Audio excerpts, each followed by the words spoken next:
Hello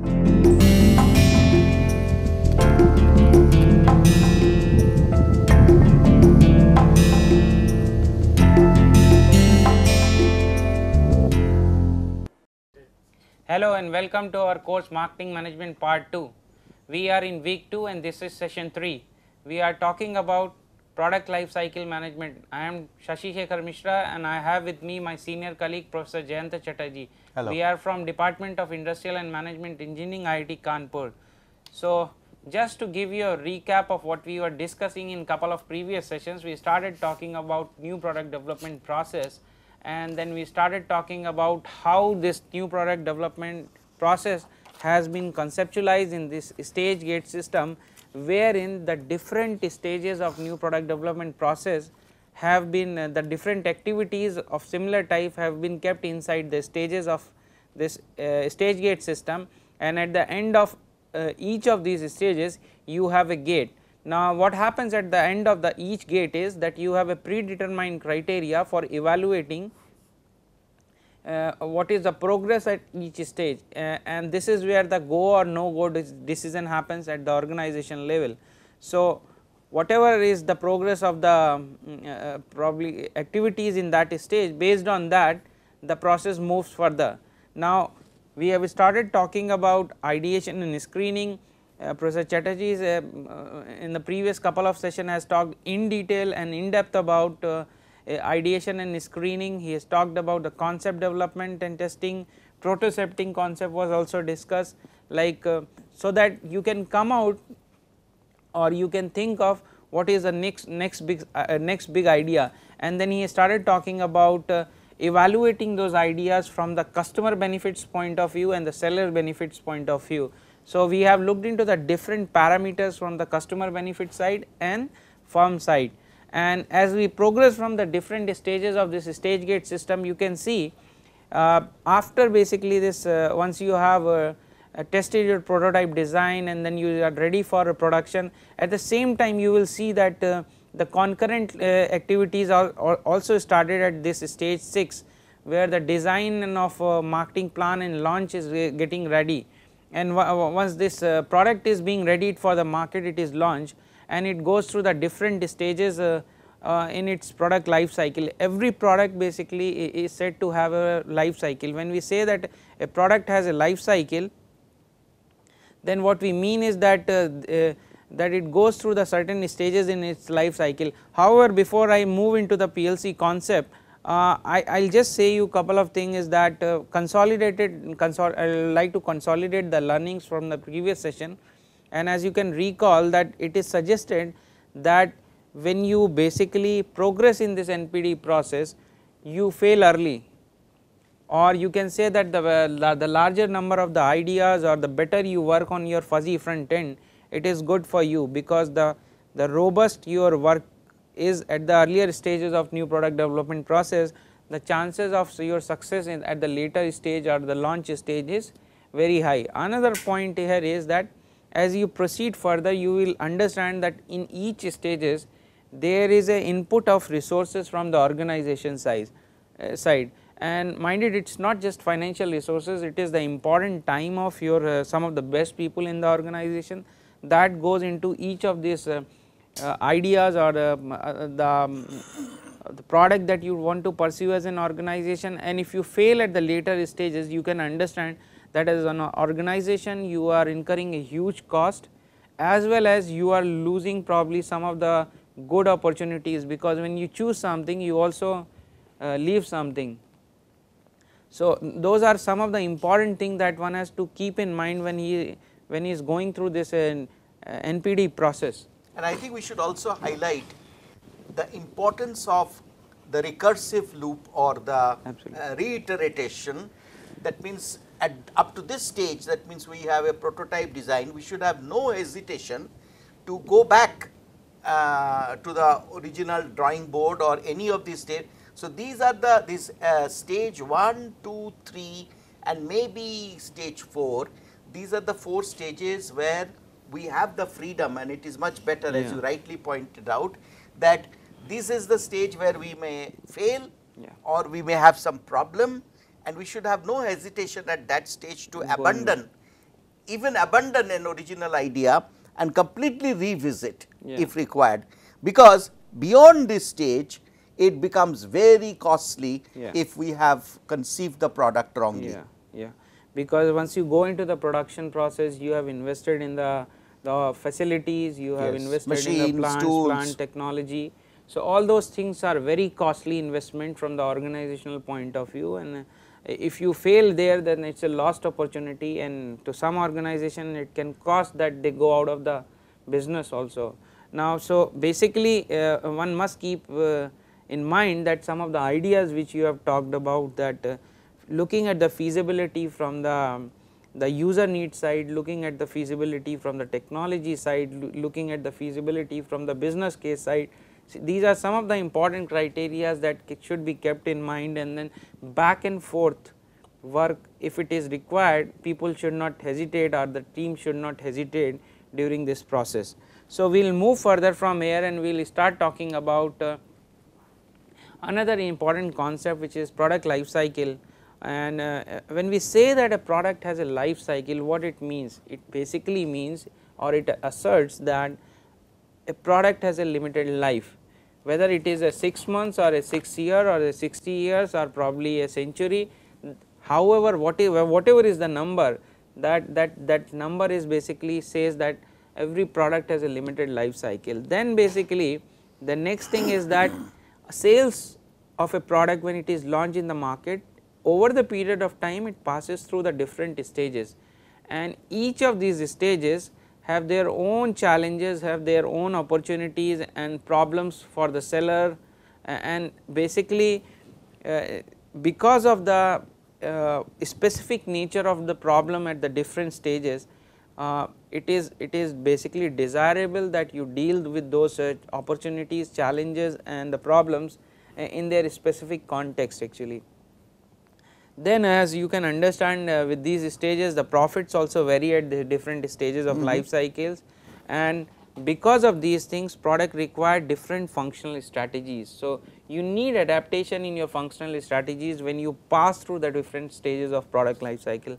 However, what is seen is that many a times it is in practical world it is not so easy. So, to understand whether your product is basically has crossed that introduction stage, or it has gone into the growth stage, or probably it is in the transition. So, wherever there is a transition in particular, there is a difficulty in understanding or basically pointing out that this is you have progressed to the next stage, and that is why the changes in the, I mean, many a times marketeers change to make any adaptation in their strategy because of the failure in identifying that the product has phased into a next stage actually.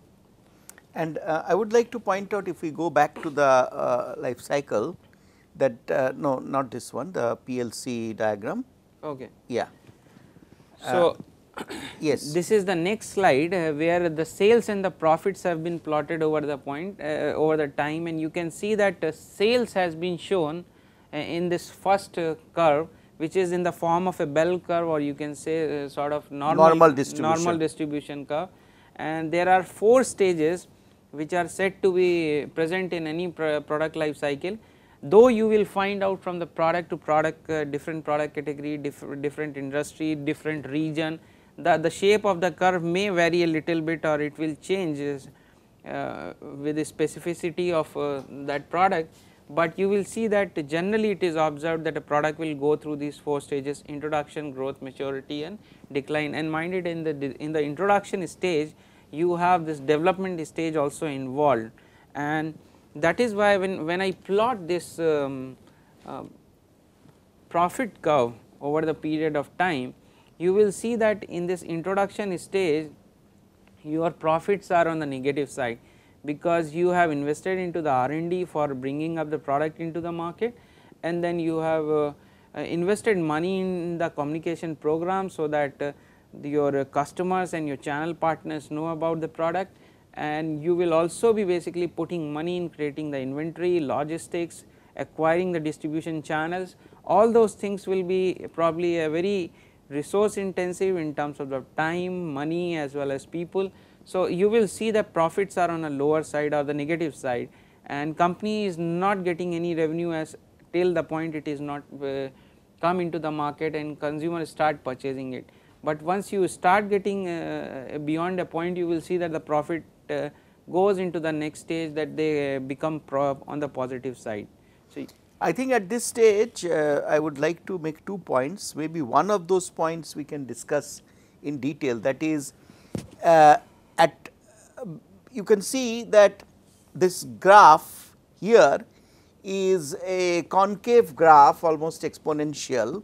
So, therefore, this is a period when small efforts, small investment in marketing and sales effort can produce exceptionally better result, whereas here it is more like a straight line. So, here we will have proportional gain with respect to effort, and this is where we get a convex graph. That means we will possibly start getting lesser and lesser result out of more and more effort. But a very interesting point is that in new products, often companies see exceptional growth during this stage and they get overexcited, and they often actually forget that, as Moore has pointed out, that this is the point where many products fail. That means a product which has been accepted by the initial buyers like innovators or early adopters, that product may have features which are not compatible with the early majority, and as a result a gap develops here, and which is called the chasm theory, and the product fails at this particular point. This is an important point to remember. And the second point is that the marketing strategy at each one of these stages will change, because this is the place where maybe no standard has emerged. This is actually fight is on the basis of differentiation here. So, we say that this is the period of product leadership, as that book called Discipline of Market Leaders, they talk about it. And then in the second stage, by that time some standard has emerged, and there are therefore a dominant design has come about. So, here therefore, there is no longer much of an opportunity to distinguish yourself by features. So, this is the period when low cost is a primary strategy. So, operational excellence which leads to low cost. So, here it is product leadership, and here it is operational excellence.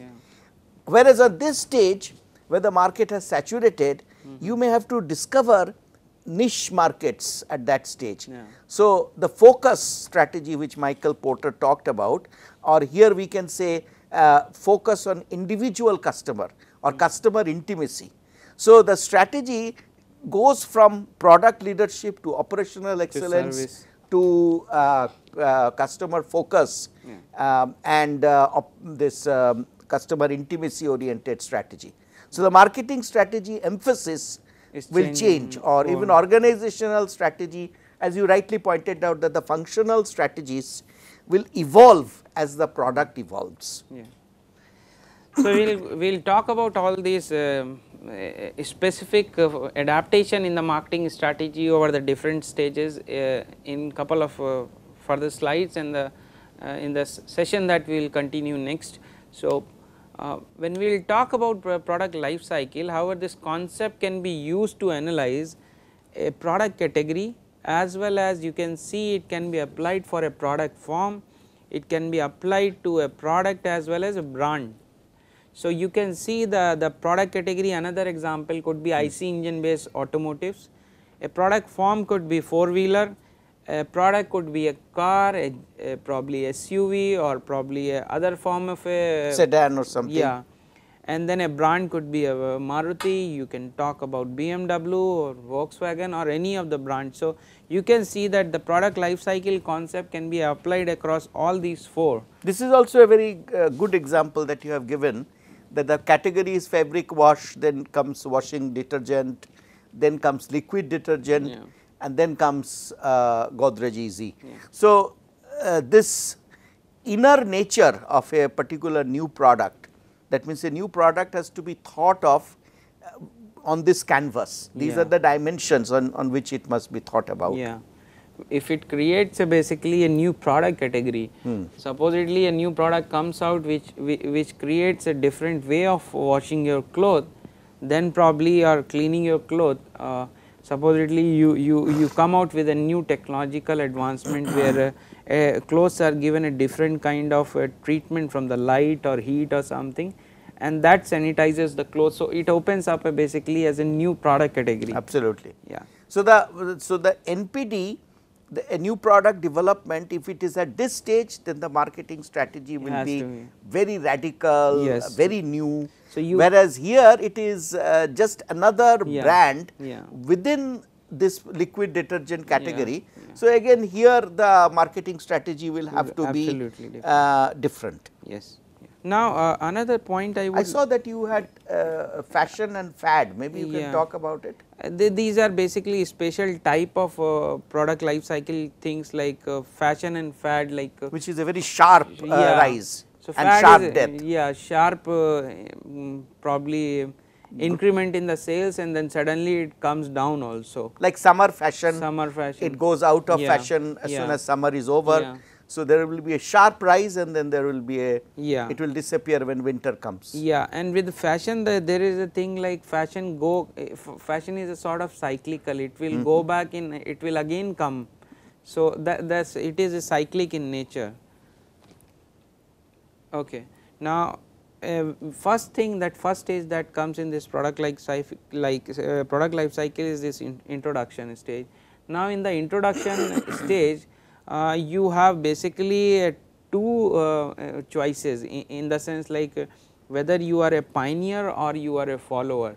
Now what are the advantage of being a pioneer, or what are the advantage of being a follower or the early leader? Actually the Professor Gerald Tillis and Golder call them as a early leaders actually in the market. So there are basically advantages and disadvantages of being pioneer or the first to the market, and there are advantages and disadvantages to being a follower or basically the early leaders in the market also.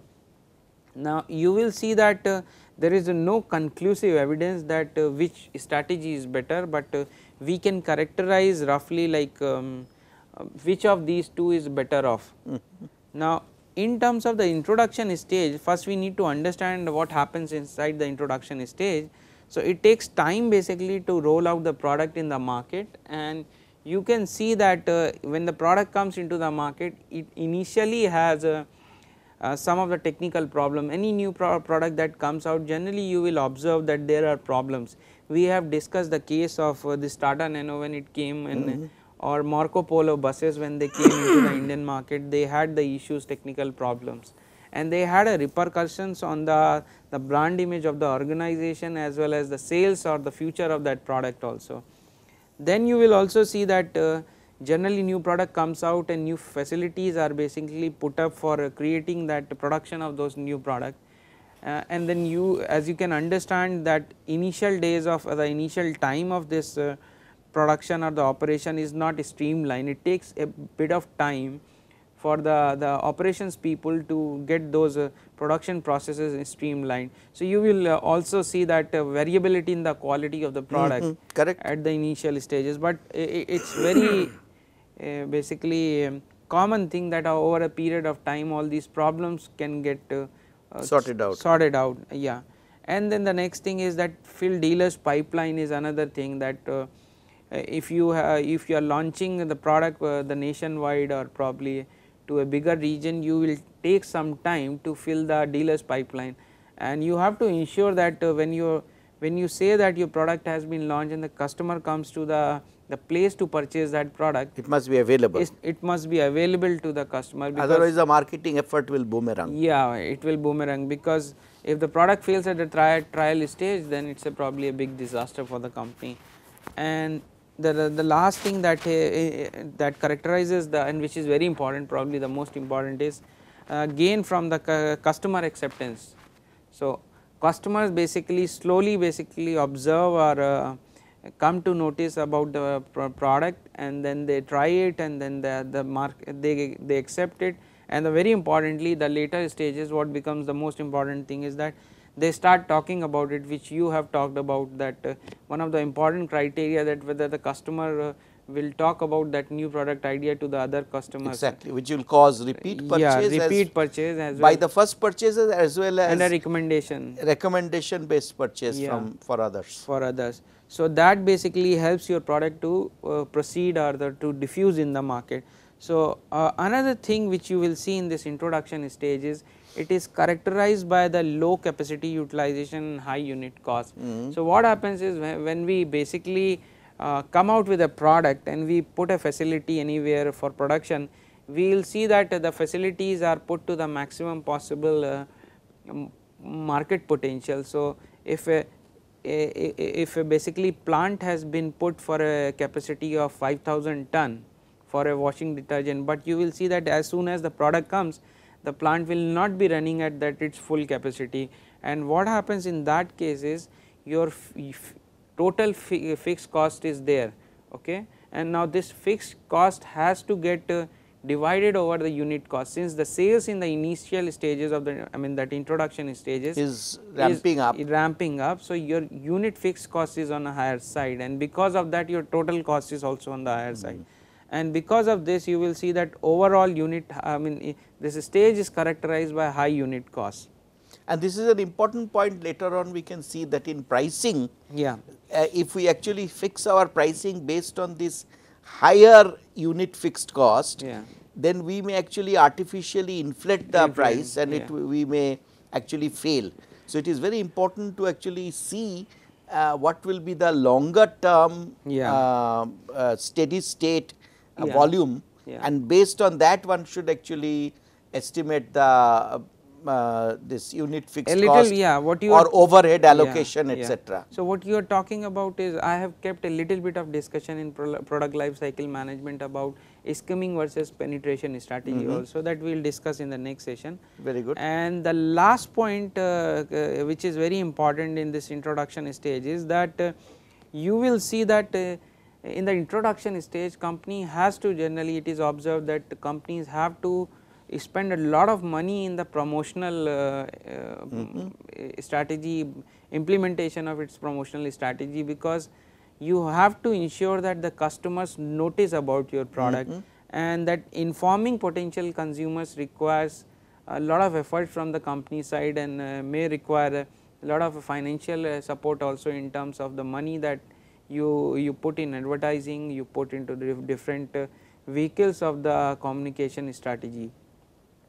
And another thing that could basically ask for the, or probably demand the resources, is that how you induce trial. So sometimes you induce trial by giving the small sachet to free trial sachets to the customer, or probably you create a different way of, or you buy a very chalu brand or a major brand, and then you give your new product as an add-on. Like if you buy the mosquito repellent, then you get a new flavor of soap as an extra, which is actually in a way to promote that new soap brand, to try, by taking the advantage of another product with Godrej has, which is, say for example, All Out. So you kind of leverage a new soap brand with an existing strong brand in your stable, and this will also require resources. Obviously, so that is this product trial, and we have discussed already a little while back this whole issue of trialability and so on, and we will talk about it again. But the most important point here is that to remember that in a new product we need this push pull. That means there has to be pull created through promotion by the product manufacturer, and then only if there is a pull, then only the distribution, the retail outlets will start pushing it. Or if you have to push from your side, you have to give a distributor some extra margin. So if you are securing the shelf space at the distribution level, actually you are buying the shelf space. So that is also additional cost and resource investment. So and an entrepreneurial company their marketing in this case will be little different from a large organization. They may not have enough resources to do this, and today they have the advantage. They can make use of social media. They can create the buzz at a much lower cost than it used to take earlier. Yeah, I think the emergence of the e-commerce has also given a lot of space to these new startups or the entrepreneurial efforts, because they can reach the market at a much lower cost. So, this challenge of distribution in India has been slightly, I mean, you can say in some areas it has come down, it is not as it was earlier. So, I will stop this session here. When we will meet in the next session, we will talk about some of the strategic choices or some of the things which are present in the in front of the marketeers, and then we will also talk about the later stages or the other stages of product life cycle management. For now, thank you very much. Thank you.